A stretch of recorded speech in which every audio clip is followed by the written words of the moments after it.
So today I just wanted to do a quick video going over a pretty big milestone for the Borderlands community that is especially exciting if you're somebody that likes theory crafting builds or just creating as many builds as possible, especially before the launch of the game. We have finally gotten our first Borderlands 4 build planners. And this is something I really enjoyed doing before Borderlands 3. If you guys remember, they released all the skill trees and they even had like official build planners. This one isn't official, but this one is from maxroll.com. They are going to be having a Borderlands 4 section, but they have created the first Borderlands 4 skill planner. And this is just super nice if you're somebody that really likes theory crafting, because looking at all the skill trees from like footage and just from screenshots and trying to piece together builds through that is definitely just much harder to create builds. But once you have a build planner where you can click it and put in the points and visually see it and see everything combining, it's just much better for creating builds. Now currently, because we only have the information on these two Vault Hunters, we only have Vex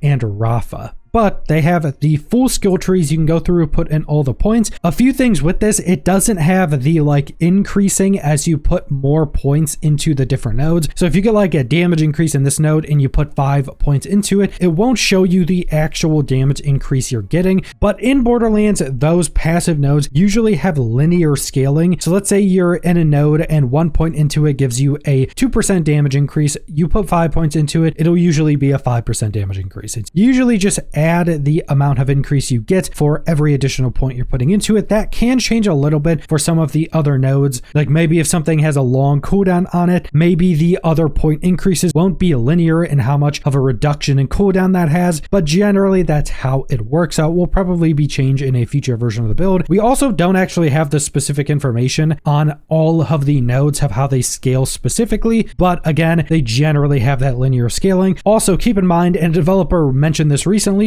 that all of these nodes aren't in their final versions, so there will be balancing on some of these nodes. Maybe some of them will change before launch, but because of how close launch is, most likely if any of these nodes change, they will just be stat increases or number changes. So maybe this node, instead of getting 5% damage increase, will give 4% damage increase. Stuff like that. I doubt any of the nodes or options are going to have functional changes besides just the numbers. And I will definitely be doing a bunch of theory crafting builds, especially as we get closer and closer to launch, especially as we get the 2 other Vault Hunters and all of their information, because just taking a small look at some of these skill trees, there are so many options, so many possible builds. I was just looking at how many builds I could create, putting only points into one tree on Vex, and there was actually a bunch of different versions of builds are singular colors, so they're only in one skill tree. Because keep in mind, you can still put points into the other skill trees. You're pretty much only going to be getting the passives of those, and you're not going to be getting like any of the augment changes. So there are so many different options. And I may also be trying to theory craft some builds with some of the unique items we've already seen. Because keep in mind, these skill trees are just one part. You also have your 4 different weapons that can synergize with everything. You also have your 5 different gear pieces that can synergize with everything. Then you have firmware on those gear pieces as we get into the end game as gear sets that can also synergize with everything. So there is a ridiculous amount of things. I didn't even mention it, but there's also these specializations as you get actually max level. It'll give you other effects that can synergize with everything. Just these skill trees is just the base version, and there's already so many build options of those that the builds in Borderlands 4 are going to be absolutely crazy, and that's absolutely the thing I'm most excited for going into launch.